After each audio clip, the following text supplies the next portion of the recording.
Limbo takes place in a surreal world, depicted in a monochrome tone, adding more to the ambiguity of the story, something that we will talk about in today's video. Hi folks, I'm R, your narrator. This video will contain spoilers about Limbo and Inside. With that in mind, let's begin.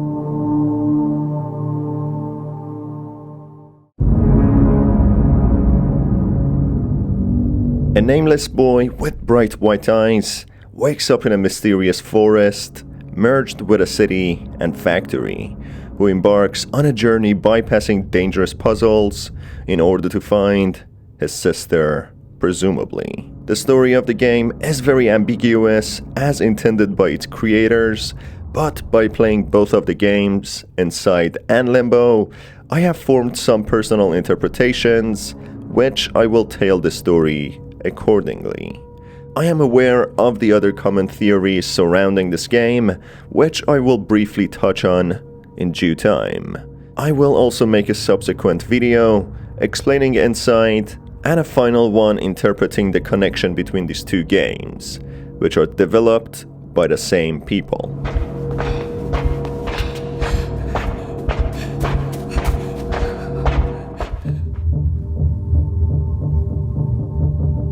The nameless boy with bright white eyes, differentiating him from the other kids, wakes up in a dark, monochrome forest, which seems to be artificially lit by projectors in specific places, seeking his sister, seemingly placed here with not much memory of his past and what is to come in the near future, being present in a state of limbo.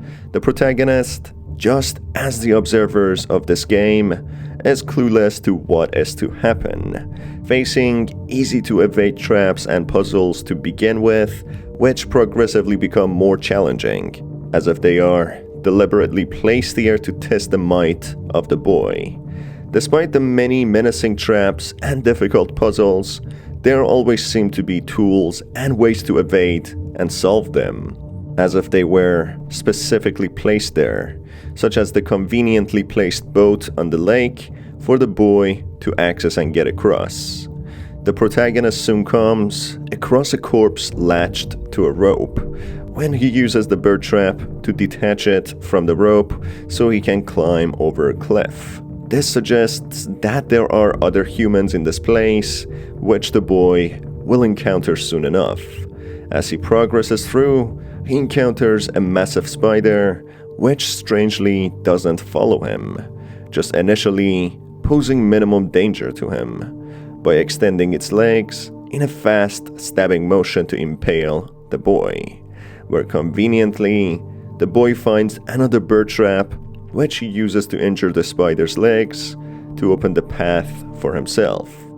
The boy soon after gets stuck in a web mesh, which seems to have trapped several other, now dead smaller spiders. Spiders that might have been synthesized, when the spider suddenly comes and grabs the boy and puts him into a cocoon. The spider leaves the boy as a meal to be consumed for later, just for the boy to break free from his restraints and hop away to freedom in his cocoon. He manages to rip out of his cocoon and encounter a ragdoll placed as a trap hanging on a rope. After a short while, the boy jumps on several cut down trees, with corpses of other kids seen at a distance, having been impaled trying to maneuver this challenge, suggesting that the protagonist hasn't been the only one trying to overcome this feat. It soon becomes evident that not all the kids in this cryptic world are victims, as the boy encounters a mechanic trap imitating the legs of the spider, with a tall boy controlling it. As soon as the nameless boy overcomes this, the tall boy who was controlling it runs away in fear, being an indication the other kids in this world are scared of the protagonist, or if they think by causing hindrance to other children placed in this world, they can stay safe, whether by whatever has placed them here, or by preventing any confrontations with any other possible hostile test subjects, or in other words, children. Right after, The boy is again challenged with more obstacles, this time actually life-threatening. The same tall boy, accompanied by another shorter boy, throw burning boulders and tires at the protagonist, causing more obstacles on his way, progressively becoming more hostile and dangerous, starting only with simple mechanical spider legs just to deter the protagonist. Chasing after these kids, they install more traps, using bear traps to actually kill the protagonist. Meanwhile, while evading the traps, he notices other children hanging at the distance, in the background, presumably having ended their own lives, being tired and defeated by the maze-like world filled with traps they are placed in, with the possibility that other kids killed them as well. Some other treehouses can also be observed in the background, with a tire attached to a rope, creating a swing. Similar to the treehouse, the protagonist will encounter soon enough, presumably belonging to himself and his sister.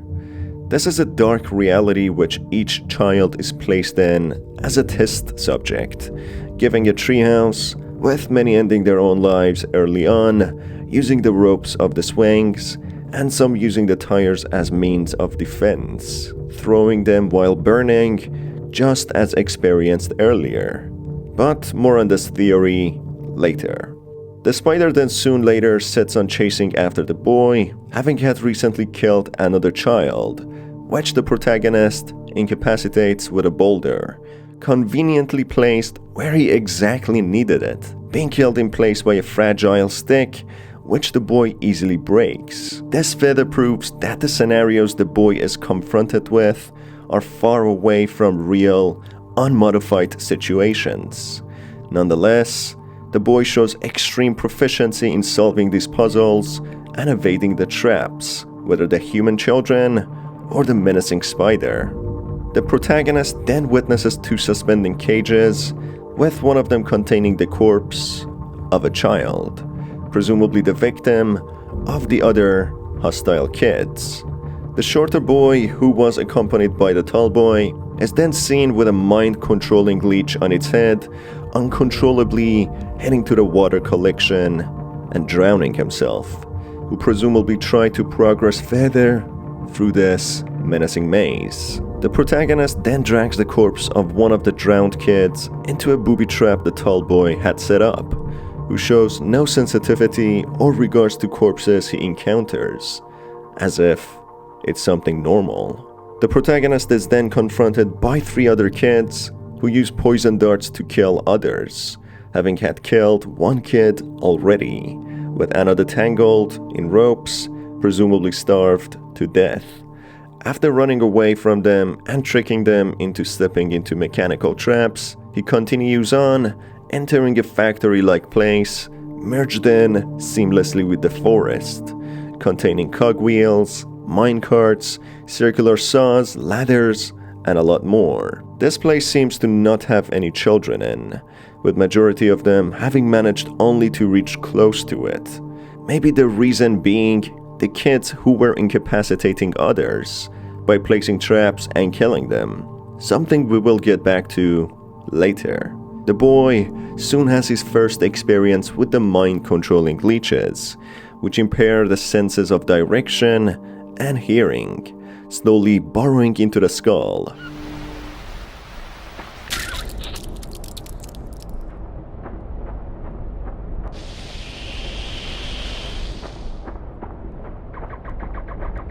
These leeches are sensitive towards the light, with them starting to burn, which try to avoid it by changing the direction of their hosts. The boy outsmarts this trap as well by jumping on a box, letting some suspended creatures eat the leech stuck on his head, letting him regain control over his senses again.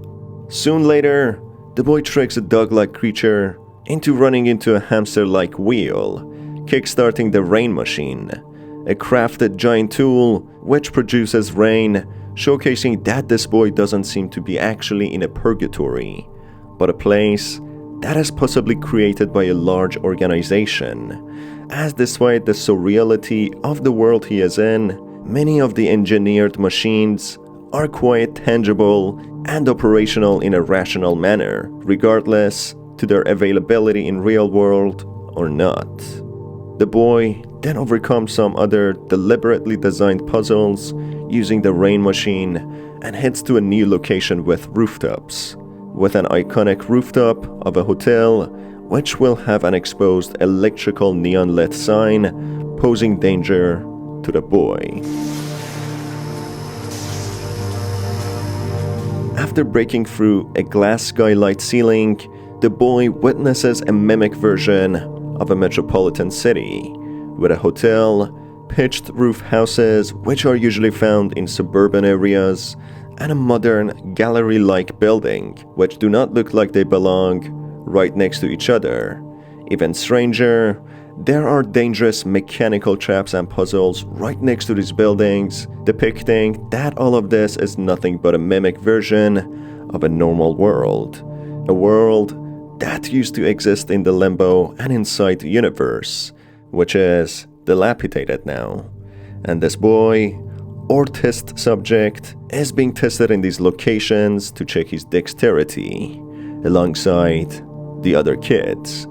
Progressing further through the maze, the boy encounters powerful tools which completely change the function and orientation of the maze he is in, showcasing that everything he encountered were in fact handcrafted and designed in such a way to create puzzles and traps to test their subjects in. Maybe the kids who were hunting the others and preventing them from progressing further were trying to stop the kids to enter this location, as the powerful machines within this place change the orientation, gravity, and other aspects of this maze-like place. By changing these aspects, the integrity of the place would be weakened and pose danger to others who are in the former parts of the maze. For example, if the gravity of the forest would suddenly change, the protagonist would fall to his death. Hence why the other kids who were hunting and stopping others wanted that to not occur.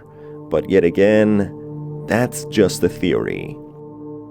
The nameless boy then witnesses a surreal scene of a girl, presumably his sister, under a treehouse burying something or someone, possibly the nameless boy himself. An out-of-place scene as the protagonist just traversed through a mechanical maze, changing its orientation. A segment of a forest with a treehouse and a girl burying something underground doesn't really belong here at all. That is one of the major factors many have believed that the protagonist is in a purgatory or a Catholic limbo, a place which is the edge of hell or in between heaven and hell. As the boy tries to approach the girl, a leech drops on his head through a man-made pipe, changing his direction, as if whoever is behind this world doesn't want the boy to meet this girl yet. Possibly a memory buried somewhere deep inside the boy's mind, or even an actual recreation visible to the eye, which is further prompting the boy to progress longer in this maze. As the boy exposes the leech to light and goes back to the location where his presumable sister was in, it seems to have been completely scrapped, with a conveyor belt in its place now. This could simply be the nature of this maze, changing the shape and aspects of itself, or maybe the boy is remembering a memory, which is probably unlikely as the leech dropped on his head specifically at that point through a man-made pipe. After bypassing a few machine guns which have motion detection, the boy is able to change the center of gravity, with the background location showing trees, the forest, and tree houses being upside down, further suggesting this place is handcrafted to be a maze easily manipulated, incorporating different locations such as forests, city, and a factory. The boy then reaches the hotel sign he traveled by earlier, but having a different center of gravity and with letters now scattered around, suggesting that he's actually going in circles in a maze that is ever-changing. as the boy presses on further, with the center of gravity constantly changing, he finally breaks through a glass screen which is specifically lit by a spotlight, leading him to a dark forest, which this one looks natural, having one center of gravity, or at least that's what the boy is intended to believe. The boy lands exactly in a place under the light of another spotlight, this time, in contrast to the first forest the boy woke up in, has the sound of a howling wind, with the grass actually moving in the direction of the wind, suggesting that the boy broke out of the massive encapsulated maze place, being actually outside now.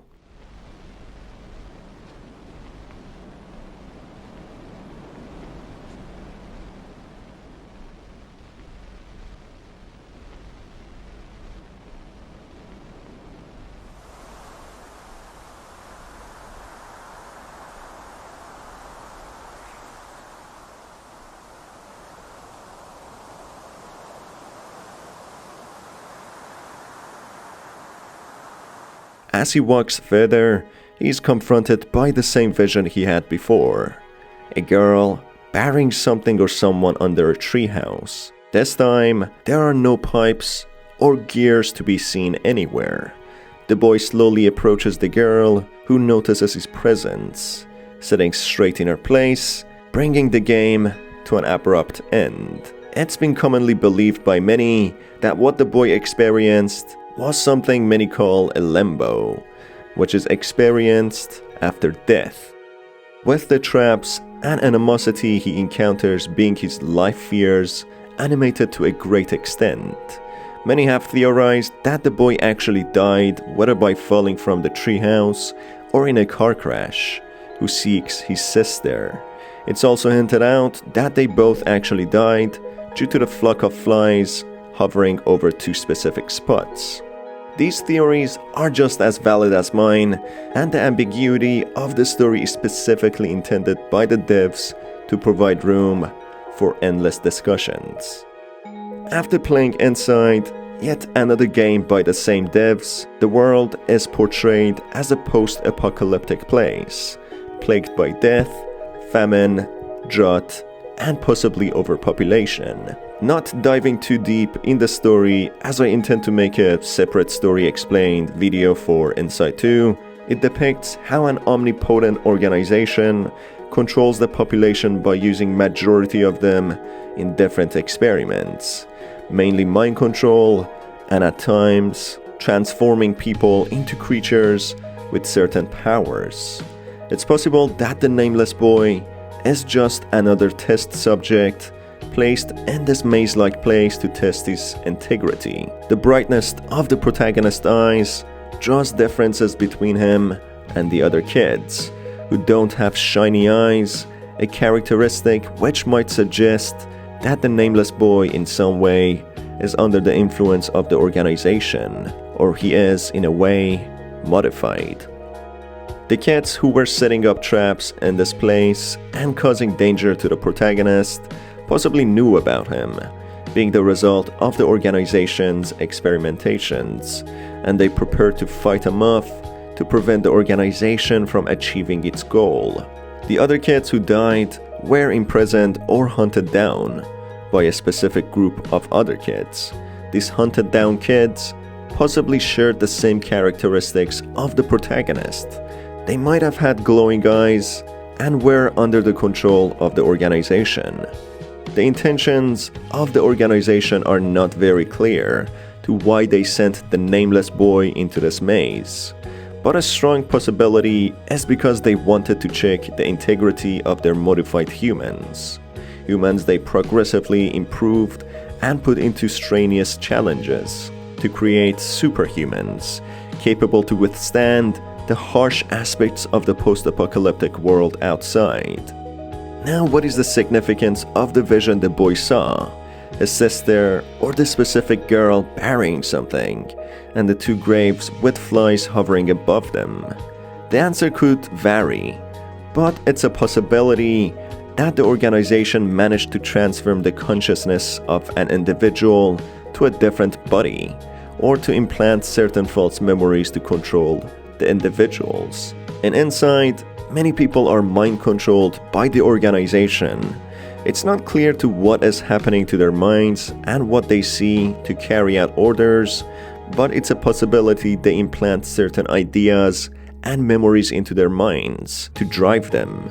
The nameless boy went through all the challenging traps and puzzles to presumably get to his sister, or the mysterious girl, a strong catalyst to drive him, which he does, and the screen goes to blank straight after he completed his tasks, so in a way, he probably got shut down, ready for another test or other tasks.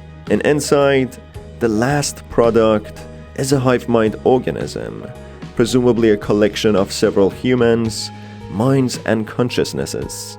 The hive mind blob presumably controls humans and entities outside of its body and transfers its consciousness. Therefore, it's likely the organization has managed to obtain the ability to transfer, exchange, and control consciousness.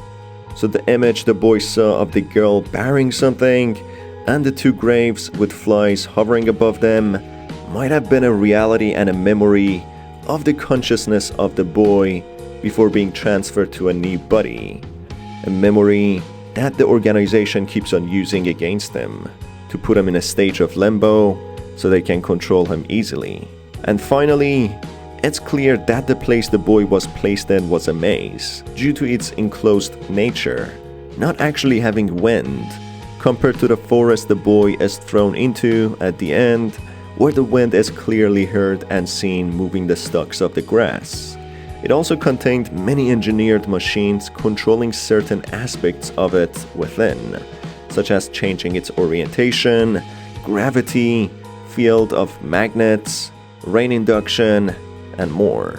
It also had suburban houses next to the hotel, and galleries close to a factory and a forest, as if they were all merged together artificially. The place also had traps and puzzles which had the tools to be solved, such as having blocks to block the path of the machine guns, ladders to access certain places, boulders conveniently placed to incapacitate the spider, and a lot more. Every puzzle had the solution next to it. The creatures also seemed to be in a way mind-controlled, as the spider provided the boy several opportunities to escape and challenge it. After pulling its leg, a white substance oozed out, the same color to the mind-controlling leeches, the mushrooms, and even the eyes of the protagonist.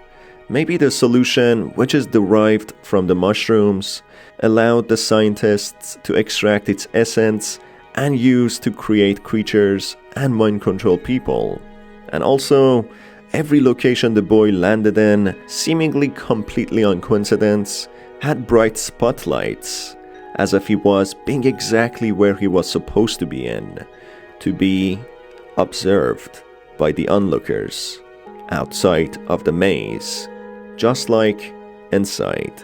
The entire maze is lit by artificial lighting, no sun to be seen anywhere or moon, but several strong light sources towards the end. There's a spotlight where the boy shatters the glass screen, a spotlight where he falls, and finally a spotlight where his presumable sister is sitting under. This correlates with what happens in Inside, where a model of the blob hive mind is in a recreated beach with a spotlight, which is exactly what happens with the blob escaping to the beach, with an out-of-place spotlight where it exactly stops. Therefore, it's a strong possibility Limbo was nothing other than a maze analyzing the dexterity of test subjects, hence the nameless boy just being a number in the organization's observation.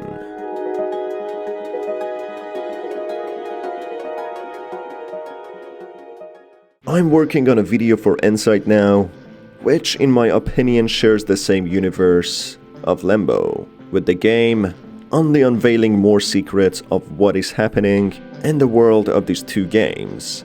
Depending on how these videos do, I might make a third video analyzing the universe both of these games share. So if you want to watch these videos, you can show your support by hitting the subscribe button and the notification bell. Thanks for being here till now, folks. It's been your host Star. Till the next video, have a fantastic day.